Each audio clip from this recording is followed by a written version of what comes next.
All right, here it says find the minimum and maximum, so the lowest and the highest values of f of x equals the square root of x. So first off, I hope you watched the first video I said, please watch that first to find the graph of the parent function. If you haven't watched it, then please watch that first. But this is the parent function. This is the function f of x equals the square root of x. Notice that the lowest point on this most basic absolute value function is 0. So the minimum will always be 0. We're trying to find out what is the maximum. So they are telling us the domain is from -2 to 6. So they're saying the smallest x value is -2 and the biggest x value is 6. So we go to -2 and we go to 6. So we want to see, well, it looks, just looking at it, it looks like it's going to be when x is 6, but we want to see how high does it go when x is 6. So what you're doing is you're substituting in -2, we'll do that one too just for the heck of it, and 6 in here for x, and seeing which one is bigger, and that is what the maximum is.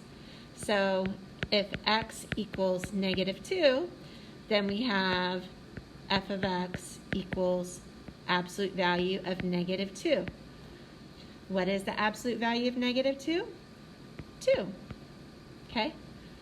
Now let's try 6.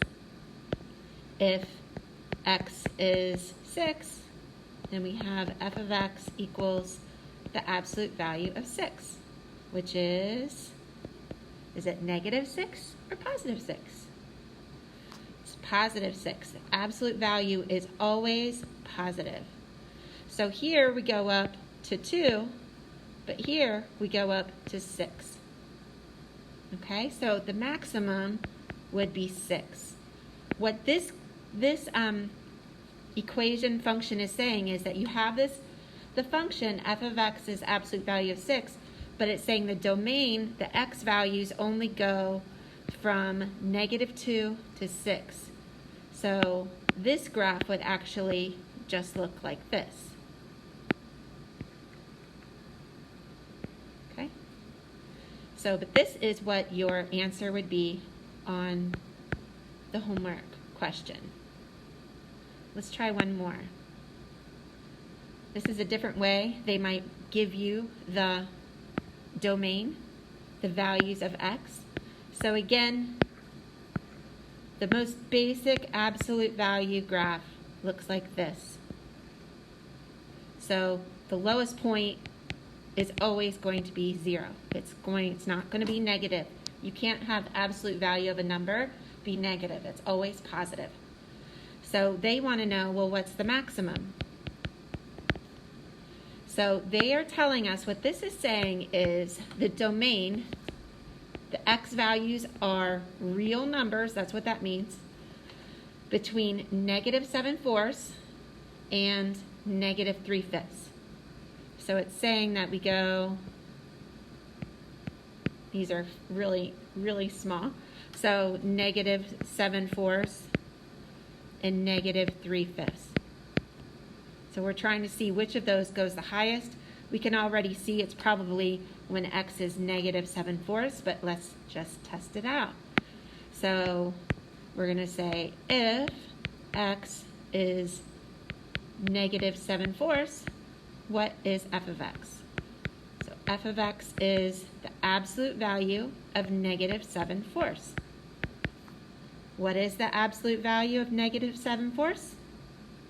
7/4. Here's knocking off that negative sign. Now let's look at if x is -3/5. Let's substitute that in.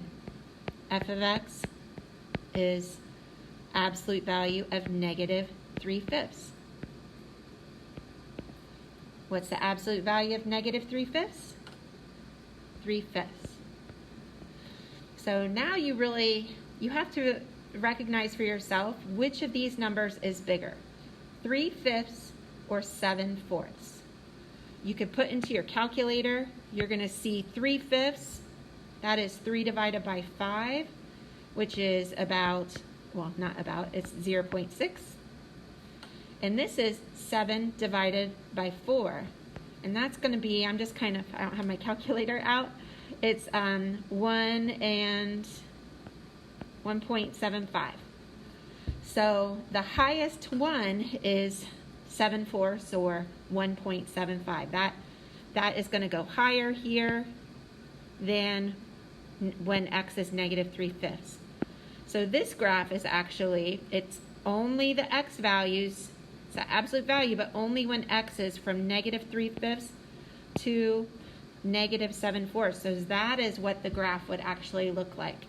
But as far as the question on this assignment, you would say the maximum is 0, or I'm sorry, the minimum is 0, and the maximum is 7/4, or if it's as a fraction or as a decimal, 1.75.